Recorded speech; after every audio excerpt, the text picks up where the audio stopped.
Hello friends, welcome to சமையல். இன்னைக்கு நம்ம சமையல் சேனலில்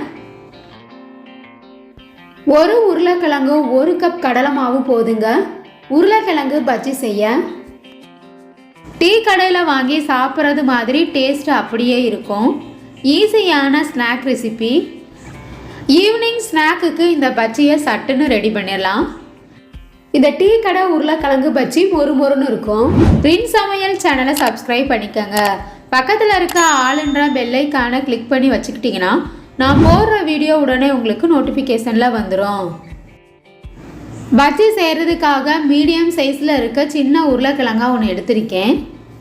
மேலே இருக்க தோல் எல்லாத்தையுமே சீவி எடுத்துடணும். நான் இன்னைக்கு பஜ்ஜி சீவுற கட்டையில் தான் சீவ போகிறேன். இதுக்கு பதிலாக நம்ம வீட்டில் இருக்க காய் சீவியில் கூட ஈஸியாக இந்த மாதிரி உருளைக்கிழங்கு சீவிக்கலாம். ரொம்ப தடிமனாக இருக்கக்கூடாது, அதே சமயம் ரொம்பவும் மெலிசாக இருக்கக்கூடாது. இந்த மாதிரி மீடியமாக சீவி எடுத்துக்கணும். தடிமனாக சீவினோம்னா உருளைக்கிழங்கு வேகிறதுக்கு லேட் ஆகும். சீவி வச்சுருக்க எல்லா உருளைக்கிழங்கையும் தண்ணியில் போட்டுறணும். இந்த மாதிரி போட்டு வச்சிட்டோம்னா கலர் மாறாமல் இருக்கும். உருளைக்கிழங்க நல்லா உலர்த்தி எடுத்துக்கணும். அதுக்கு இந்த மாதிரி காட்டன் கிளாத்தை விரித்து விட்டுட்டு உருளைக்கிழங்க நல்லா கழுவிட்டு தண்ணியெல்லாம் வடிச்சிட்டு இந்த மாதிரி ஒன்றொன்னா எடுத்து போட்டுறணும். உருளைக்கிழங்குல இருக்க ஈரப்பதம் போகிற வரைக்கும் உலர்த்தி எடுத்துக்கணும். அடுத்ததாக நம்ம பஜ்ஜிக்கு மாவு ரெடி பண்ணிடலாம். 1 கப் அளவு கடலை மாவு, அதை மிக்சிங் பவுலில் சேர்த்துக்கணும்.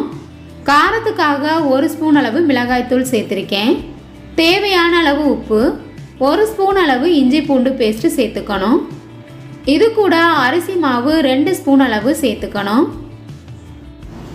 சேர்த்துருக்க எல்லா பொருட்களையும் நல்லா மிக்ஸ் பண்ணிக்கலாம். தண்ணி சேர்க்குறதுக்கு முன்னாடியே இந்த மாதிரி நல்லா மிக்ஸ் பண்ணோம்னா மாவில் நம்ம சேர்த்துருக்க எல்லா பொருட்களும் நல்லா மிக்ஸ் ஆயிரும். இப்போ இந்த மாதிரி மிக்ஸ் பண்ணிவிட்டு மாவளந்த கப்பில் 1 கப் அளவு தண்ணி எடுத்திருக்கேன். கொஞ்சம் கொஞ்சமாக சேர்த்துட்டு மாவை நல்லா பிசைஞ்சுக்கணும். முதவே அதிக தண்ணி சேர்த்துட்டோம்னா மாவில் தண்ணி அதிகமாயிரும். கொஞ்சம் கொஞ்சமாக சேர்த்துட்டு கலந்துக்கங்க. ஒரு சில மாவு தண்ணி அதிகமாக இழுக்கும், சில மாவு கம்மியாக இழுக்கும். அதுக்கு தகுந்த மாதிரி தண்ணி சேர்த்து மிக்ஸ் பண்ணிக்கோங்க. வாழைக்காய் பஜ்ஜி மாதிரியே இந்த உருளைக்கிழங்கு பஜ்ஜி சாப்பிட்றதுக்கு ரொம்பவே டேஸ்ட்டாக இருக்கும். கடைகளில் வாங்கி சாப்பிட்றது போலவே இருக்கும். இது கூட சூடான எண்ணெயாக 2 ஸ்பூன் அளவு சேர்த்துக்கணும். எண்ணெய் சேர்க்கும் போது பஜ்ஜி நல்லா மொறுமொறுப்பாக இருக்கும். இதையும் நல்லா மிக்ஸ் பண்ணிக்கலாம். நான் எடுத்திருந்த கப்பில் 1.25 கப் அளவு தண்ணி எனக்கு தேவைப்பட்டது. பஜ்ஜி நல்லா புசு புசுன்னு வர்றதுக்காக 2 பிஞ்சளவு ஆப்பசோடா சேர்த்துக்கணும். ஆப்பசோடா சேர்க்கும் போது பஜ்ஜி நமக்கு நல்லா குண்டு குண்டாக வரும். நல்லா இந்த மாதிரி மிக்ஸ் பண்ணிக்கலாம். மாவு தோசை மாவு பதத்துக்கு இருக்கணும். கையில் எடுத்து ஊற்றும் போது இந்த மாதிரி இருக்கணும். இதுதான் சரியான அளவு. உருளைக்கிழங்குல இருந்த ஈரப்பதம் எல்லாம் நல்லா ட்ரை ஆயிருச்சு. பஜ்ஜி பொரிக்கிறதுக்கு தேவையான அளவு எண்ணெய் சேர்த்துக்கணும். எண்ணெய் நல்லா சூடானதுக்கு அப்புறமா இந்த மாதிரி நம்ம கட் பண்ணி வச்சிருக்க உருளைக்கிழங்க ஒன்று எடுத்து மாவில் நல்லா 2 பக்கம் முக்கி எடுத்துக்கணும்.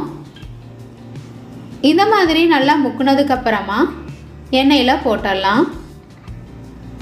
எண்ணெய் நல்லா சூடாக இருக்கணும்.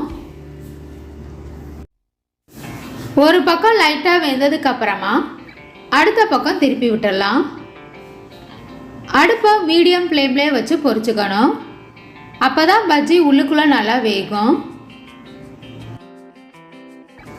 ஹை ஃப்ளேமில் வச்சு பொரிச்சோம்னா சீக்கிரமாகவே பஜ்ஜி கலர் மாறிடும். உள்ளுக்குள்ளெல்லாம் வேகாமல் இருக்கும். 2 பக்கமும் அப்பப்போ நல்லா இந்த மாதிரி திருப்பி விட்டுறணும். எண்ணெயிலிருந்து நுர வரதெல்லாம் குறைஞ்சதுக்கு அப்புறமா வெளியில் எடுத்துடலாம். டீ கூட வச்சு சாப்பிட்றதுக்கு இந்த டீ டைம் ஸ்நாக் ரெசிபியான பஜ்ஜி சுட சுட ரெடி ஆயிருச்சு. இதே போல் மீத இருக்க எல்லா பஜ்ஜியையும் பொரிச்செடுத்துக்கலாம். ஈஸியான ஸ்நாக் ரெசிபியான உருளைக்கிழங்கு பஜ்ஜி உங்களுக்கு பிடிச்சிருந்ததுன்னா சமையல் சேனலை சப்ஸ்கிரைப் பண்ணிக்கோங்க ஃப்ரெண்ட்ஸ். வீடியோ பிடிச்சிருந்ததுன்னா மறக்காமல் ஒரு லைக் கொடுங்க ஃப்ரெண்ட்ஸ். கமெண்ட் பண்ணுங்கள், ஷேர் பண்ணுங்கள். பக்கத்தில் இருக்க ஆளுன்ற பெல்லைக்கான கிளிக் பண்ணி வச்சுக்கிட்டிங்கன்னா நான் போடுற வீடியோ உடனே உங்களுக்கு நோட்டிஃபிகேஷனில் வந்துடும். Thank you friends.